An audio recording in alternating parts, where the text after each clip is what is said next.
This is Candace Salima coming at you from the heart of the Rocky Mountains on Turning the Tide, and we are speaking with author Steve Berry, and we have been having a fascinating discussion not only about his philanthropic foundation, History Matters, but about his brand new novel, The Jefferson Key, came out a couple months ago.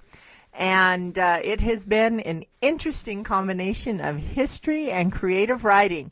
Steve, why don't you tell us what your writing process is like? Now, you know, Cotton Malone is the main character in The Jefferson Key, and this is not the first book where he's been the main character. So I wanted to ask you real quick, does he talk to you when you write? Does he say, no, I'm not going to do that, I'm going to do this over here? He doesn't talk to me like that. I know what you mean. His character does keep me in a certain straight and narrow, because there are certain things Cotton doesn't do. I mean, there are certain things that he would not do, and it's not his character, it's not his nature to do. Occasionally, though, he surprises me. In the Charlemagne Pursuit, he did two things in that book that I really thought he would never do, but he did, and they worked fine in that book. They worked fine. They were a little out of character for him, but they fit that story. It was a very personal story dealing with his father. So sometimes, you know, it depends on the circumstances. But Cotton does have a way about him, and I have to kind of keep it straight. I mean, he's not prone to great exaggeration. He's not a braggart. He's not an emotional kind of guy. He's not a touchy-feely kind of guy either. So I have to be careful with some of those things and as to how I deal with him. And so his character keeps me on the straight and narrow. Well, that's good. It is something that authors often say. They talk about their characters and how they won't do what they want all the time. Anyway, tell us what your writing process is like. I mean, you crank out a bestseller every year. Yeah, it's a 12-month process for me, but it's 18 months start to finish. So what happens is while I'm writing the one book, like I was writing the 2012 book, that I finished about 2 months ago. About 6 months back, though, I started the research and researching and outlining of the 2013 book. So during the process of while I'm finishing up one novel, I'm actually researching the next one, so that the moment I'm through, I can start the other one quickly. And I did. I finished up the 2012 book, turned it in, and then a couple of days later started the next book because I was ready to go. I'd been thinking about it for 6 months, and then it takes me another 12 months to put that book together, and I research during that time as well. So it's an 18-month total process, 12 months of which is writing, and I write about 4 to 6 hours a day, somewhere in that neighborhood. Sometimes if I go a good day, I'll do 5 or 6. Bad days are 3 or 4. So in that neighborhood, it just depends on what's going on. And if I keep that up at a steady pace, I can be done in 12 months. Well, I'll tell you what, I look forward to your books every single year, Steve. I always, along about the 11-month mark, I'm like, shouldn't Steve Berry be coming out with a new book soon? Next May. I switched. I was a November book for 4 years. And now yes, you were. Now I'm a May book. Oh, I'm going to remember that. Yes, I'll be the Tuesday after Mother's Day is my day now, and so May 15th next year, the new one will come out. Can we know the title of the new one yet, or do we still have to wait? What is it? I can tell you a little bit about it, actually. Okay. Cotton Malone called me on the phone a few months ago, and this is where he did talk to me. He called me up, and he said that he was a little bit upset with me because I'd been blowing up his bookshop and causing him all kinds of problems, and he can't get anybody to work in his shop. He's in insurance through the roof. He's just got all kinds of trouble with his business, and he asked me if he could have a year off to kind of get things set. And so Cotton's going to take a vacation next year, and I wrote a standalone, a new book with a new character, same kind of story, action, history, secrets, adventure, international settings, something really cool from history that no one's ever dealt with before, and a new character, though, a man named Tom Sakin, who's a disgraced newspaper reporter who gets thrown into something quite extraordinary. He's not a Cotton Malone character in that he's not a former agent, but Tom can get himself out of trouble in other ways. He doesn't, he has other ways of getting himself out of things, and he gets thrown into something quite extraordinary. It's called the Columbus Affair, and it deals with Christopher Columbus, and we're going to kind of rewrite everything you ever knew about Columbus. We're going to show you some things about him that you never knew. Ooh, that sounds really good. I can't wait for that one. There's some pretty interesting things about Columbus. He's a very interesting fellow. We know almost nothing about him, and it's very, very interesting. No one's dealt with this in fiction before, so it's a good story. It moves from Florida to Vienna to Prague and then to Jamaica. Good heavens. Story. Yeah. Well, okay, let me ask this then. Where do you get your ideas? Obviously, you're a student and lover of history, and history is several millennia old. So, where do you get your ideas? Well, I read a lot. I read a lot of magazines. I have a lot of historical magazines. I read a lot of magazines. I mean, you get a lot of little tidbits here and there from magazines. Smithsonian Magazine, National Geographic, Renaissance Magazine. There's several history publications. I read probably about 10 or 12 of those, and every once in a while there'll be a little nugget in there, a little something that's mentioned. Never does it come and say, here's a great idea, and what it is, it's just like a little sentence or one sentence or just a place or a thing or something. And I write it down, and I start looking into it, and then it'll come to me. This with Columbus, I came across something very interesting about 5 years ago, and I filed it away, and I said, one day I want to deal with it. And so I actually did it. The Jefferson Key was the clause in the Constitution that I noticed back in law school. So the ideas come from the strangest places, and they come very unexpectedly, and it's just a novelist's job to try to recognize those when they kind of jump up in your face. Oh, absolutely. And one of the things that caught me about the Jefferson Key right away was that mark of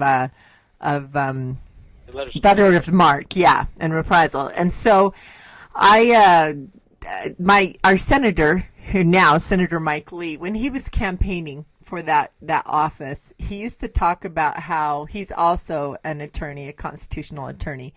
And he said his lifelong goal was to get a letter of marque from the U.S. Congress so he could have a pirate ship. And he would go and speak at the elementary schools, and that's the speech he would often use. And then he would say, who wants to be on my pirate ship with me? And all the boys would jump up and down. They were so excited. They would be immune from all prosecution. As long as they did it against our enemies, they would be cool. There you go. Yeah, but that was the problem with your privateers in the Jefferson Key. They strayed the boundaries. Well, that's what happens with privateers. All of them were that way. They walk that line so close, and they just can't resist stepping across. It's just too resisting to step across. And the moment you step across the line and go outside your letters of marque, you become a pirate. And you lose your immunity. And so that's what usually happened to privateers. Oh, yeah, well, and that's what happens to the characters in your book, too. Yeah, they go a little too far. Now, that's just part of it. It's too resisting. When you're given immunity to steal and plunder at will, you just can't help it. It's hard to stop. Yeah.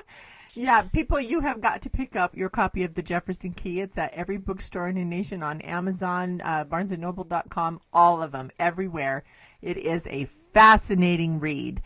Now, Steve, I wanted to talk to you about Operation Thriller, and I know it was several months ago when you guys did this. Why don't you share with my readers what this is, because this is kind of a groundbreaking thing. It was pretty neat. One of our members in the International Thriller Writers, Andy Hart, came up with an idea to send thriller writers over to the Middle East on a USO tour. It's never been done before. And so he pitched it. The Pentagon loved it. And so myself, Doug Preston, Andy, James Rollins, and David Morrell became Operation Thriller. And we went over and spent 10 days in the Middle East. We went to Baghdad. We went first to Kuwait City, then to Baghdad, to Basra, to Balad, and to Mosul. And it was remarkable. We spent And then we went to Walter Reed Hospital, and we went to Bethesda Hospital and saw the injured. And it was just incredible. Everywhere we went, we talked writing, we talked books. We went from morning to midnight. We started at 6 o'clock in the morning, and then we'd be finished up about 12 at night, and we went, for 10 days we did that. It was so successful and so popular that they're doing Operation Thriller 2 this year. So they're doing a second run this year, and they're talking about doing one again next year. It really worked. We were kind of the guinea pigs to see if it would work, and it did. So reading is the number one recreational activity over there, and writing is a close second. There's a lot of writers over there. There's a lot of people that wanted to talk about that, and it was remarkable. We'd set up shop in the USO centers or in the rec centers. During the day, we would go around and see all of them working. We went to where they worked, and we went to their places and spent time with them. At night, they'd come to us, and we had generals and colonels and captains, and everybody came, and they wanted to talk about this stuff, and it was really cool. And so they're doing it this year. Clive Cussler, Sandra Brown, Mark Bowden, Kathy Reichs, and Andy Peterson are going this year. Wow, and so you had an incredible reception there. Oh, it was amazing. Yeah, we saw thousands of people. Everywhere we went, we'd have groups of 40, 50, 60, sometimes more, and we'd spend an hour with them, then we'd go to the next group. We'd spend an hour or two with them, and go to the next group. We did that all day long, and then at night we were in the rec centers and in the mess hall, and they would come to us. They really don't call them mess halls anymore, the dining facilities now. And we were all in there. We learned that very quickly. They're not mess halls. And we were in there set up, and they would come and sit down, and we would talk books and writing. It was quite remarkable. And anybody who wants to read about it can go to my website, steveberry.org, and click on the USO icon, and we have little reports that we wrote every day for the Huffington Post, and they're on there, and they can read what we did every day and what happened every day on there. And there's photographs on there, too, of the tour. And so you did Q&A, so you guys would each speak and then do a Q&A? What did you do precisely that they loved so much? Well, we did Q&A, basically. We were there and said, fire away. What do you want to talk about? And they started firing away. Goodness. Yeah, we did a lot of one-on-ones. We would just be there. They would come in, and we would sit down with a group of them. But we did Q&A sessions, where we would stand up there, and they'd fire away. And the five of us would answer the questions and go around and do whatever we had. Whatever they wanted us to do, we did it. We were there for them, so we did whatever made them comfortable. They showed us what they did. We got to see the gear and equipment.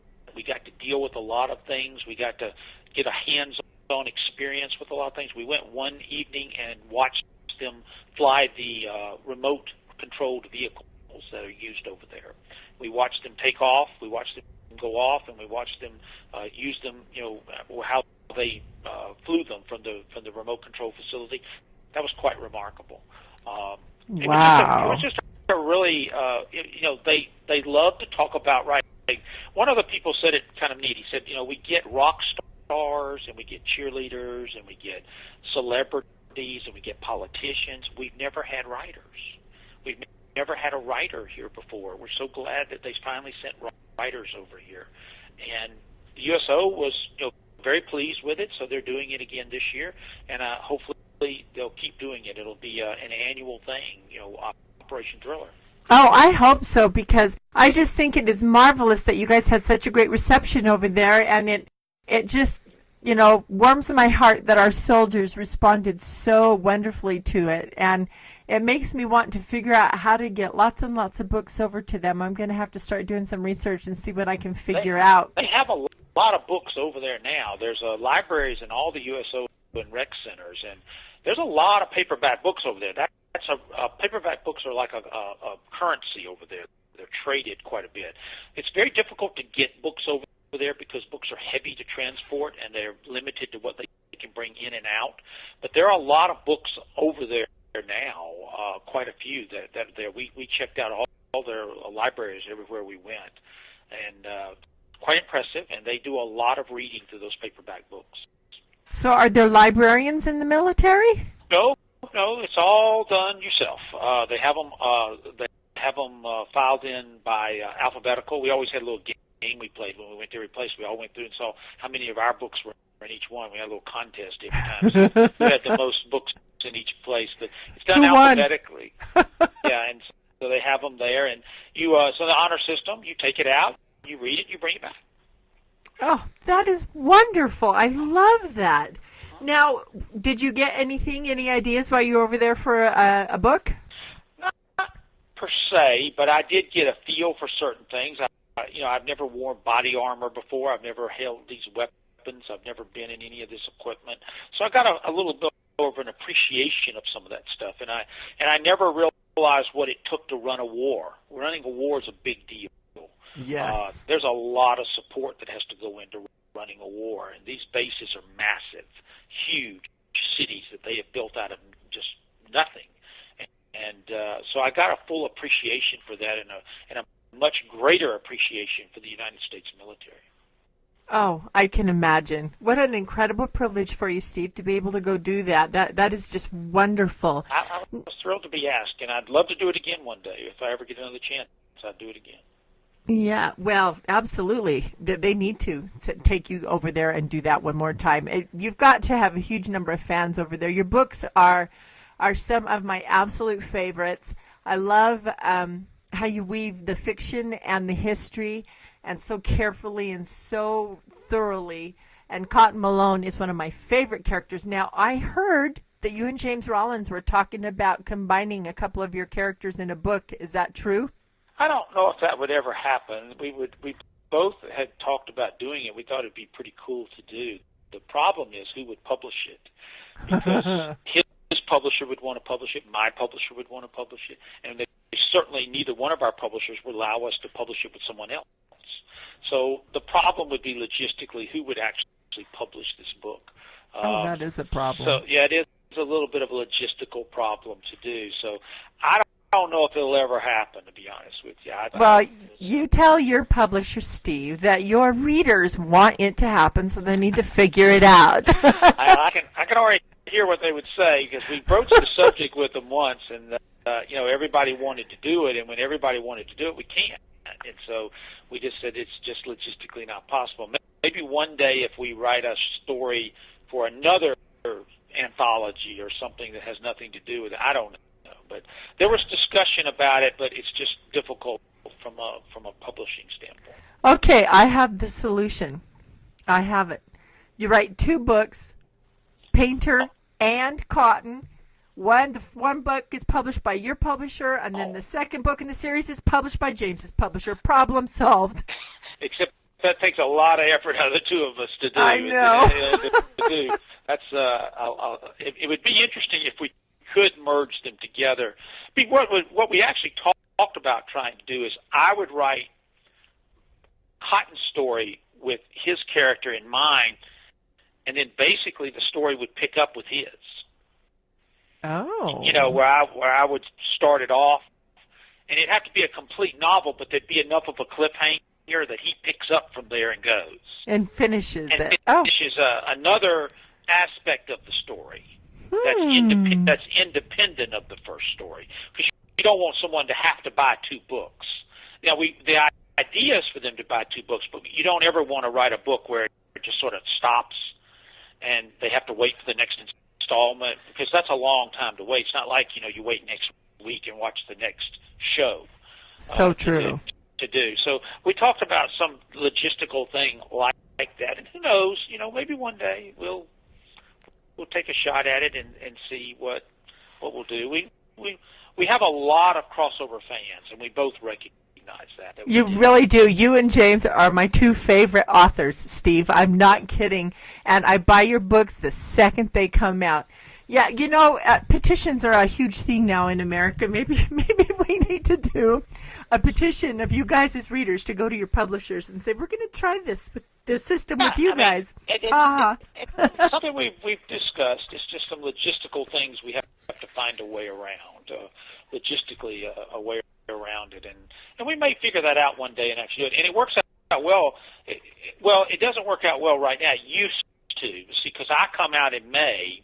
Actually, now that I'm just sitting here thinking about it, it might work out better because I come out in May and he comes out in June, so they wouldn't have to wait but like a month for the second installment. There you go. So now it used to be it would have been 6 months that you'd have to wait.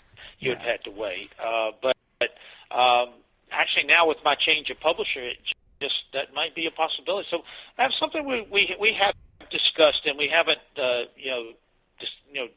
thrown it away yet. Well, if you guys ever manage to do it, you can both come on my show and we can talk about both books. Okay. One day, you never know. Yeah, absolutely. We've got to take another quick break and we'll be right back, okay? All right.